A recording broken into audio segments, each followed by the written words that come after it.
जितना भी राजनीति से दूर भागे, लेकिन राजनीति उससे दूर नहीं भागती। तो तुम्हारे लाइफ में तुम नौकरी करो या कहीं भी करो, कहीं ना कहीं तुम्हारे साथ होती है। नौकरी करोगे या प्राइवेट बिजनेस करोगे या कुछ भी करोगे, वो बोलते हैं ना, हम जिस चीज से दूर जितना भागते हैं उतना वो पीछे पीछे आता है, वो वाला काम है ना। फालतू बैठा हुआ व्यक्ति के साथ में बहुत सारी प्रॉब्लम आती रहती है, उसको डिप्रेशन हो जाता है, बहुत कुछ होता रहता है, लेकिन जो काम करता रहता है उससे कुछ नहीं होता।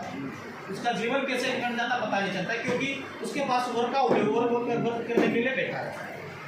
हम इसी में राज्य व्यवस्था के बारे में बात कर रहे हैं। तो राज्य व्यवस्था जो होती है, ये इसके 3 स्तंभ होते हैं। 3 स्तंभ या इसे लोकतंत्र के 3 स्तंभ कहा जाता है। इसमें पहला हो जाएगा आपका विधायिका है, पहला हो जाएगा विधायिका, दूसरा हो जाएगा यहाँ पे कार्यपालिका, तीसरा हो जाएगा न्यायपालिका। पहला विधायिका, दूसरा कार्यपालिका, तीसरा क्या हो जाएगा न्यायपालिका। ये तीनों अपने अपने कार्य में व्यस्त रहते हैं। किसी इन तीनों में से एक दूसरे को किसी को भी ये हस्तक्षेप नहीं करते हैं। ठीक है, सबसे पहला हम विधायिका के बारे में बात करेंगे। विधायिका जो होती है वो एक केंद्र की, जो केंद्र में होता है उसे हम कहते हैं संसद।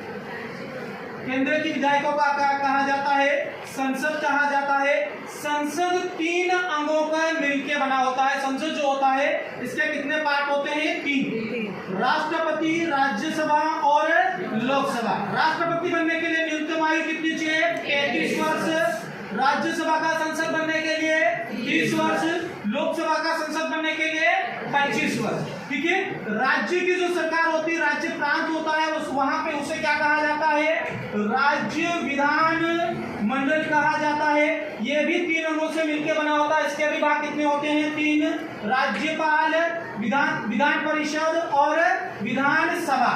राज्यपाल बनने के लिए 35 वर्ष, विधान परिषद का सदस्य बनने के लिए 30 वर्ष और विधानसभा का सदस्य बनने के लिए कितनी होती है आपकी 25 वर्ष की आयु आवश्यक है। ठीक है, इसके बाद होता है कार्यपालिका। कार्यपालिका के बारे में बात करते हैं तो कार्यपालिका कितने प्रकार की होती है 2 प्रकार की, वास्तविक कार्यपालिका और नाम मात्र की कार्यपालिका। वास्तविक कार्यपालिका और नाम मात्र की कार्यपालिका।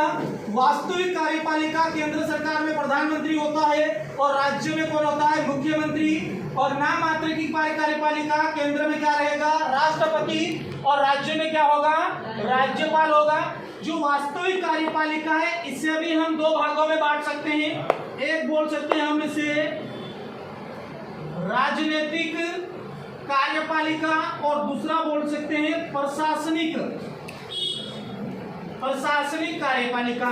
राजनीतिक कार्यपालिका में आपका यहाँ पे प्रधानमंत्री और मुख्यमंत्री हो जाएगा। प्रशासनिक कार्यपालिका में आ जाएगा यहाँ पे आपका शासकीय कर्मचारी जिसमें आईएएस हो जाएंगे, आईपीएस हो जाएंगे, यस, और जो प्रमुख विभागों के जो सचिव होते हैं वो सभी किसके अंतर्गत आते हैं प्रशासनिक कार्यपालिका के अंतर्गत आते हैं। ठीक है, यहाँ पे नाम मात्र की कार्यपालिका केंद्र में राष्ट्रपति और राज्य में कौन होगा राज्यपाल होगा। इसके बाद हम बात करते हैं न्यायपालिका के बारे में। तो न्यायपालिका व्यवस्था कैसी है एकल न्यायपालिका है। इसे कहा जाता है एकहरी न्यायपालिका कहा जाता है। भारत की न्यायपालिका कैसी है एकल न्यायपालिका या एकहरी न्यायपालिका है। न्यायपालिका जो हमने ली है ये ली है अमेरिका से। देश का सबसे बड़ा कोर्ट होता है सर्वोच्च आपका होता है उच्चतम न्यायालय। इसे उच्चतम न्यायालय को कहा जाता है। ठीक है, सर्वोच्च न्यायालय भी कहा जाता है। सर्वोच्च न्यायालय या हम कहते हैं सुप्रीम कोर्ट कहते हैं। इसके बाद राज्य में होगा उच्च न्यायालय। राज्य में क्या होता है राज्यों के लिए होगा उच्च न्यायालय और एक उच्च न्यायालय एक से अधिक राज्यों का हो सकता है।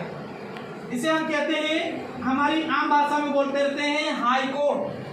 और प्रत्येक जिले में होता है जिला न्यायालय और उसी जिला न्यायालय के क्षेत्रीय न्यायालय भी होते हैं। इसे क्षेत्रीय न्यायालय को कहा जाता है सत्र न्यायालय भी कहा जाता है। ठीक है, सत्र न्यायालय भी कहा जाता है।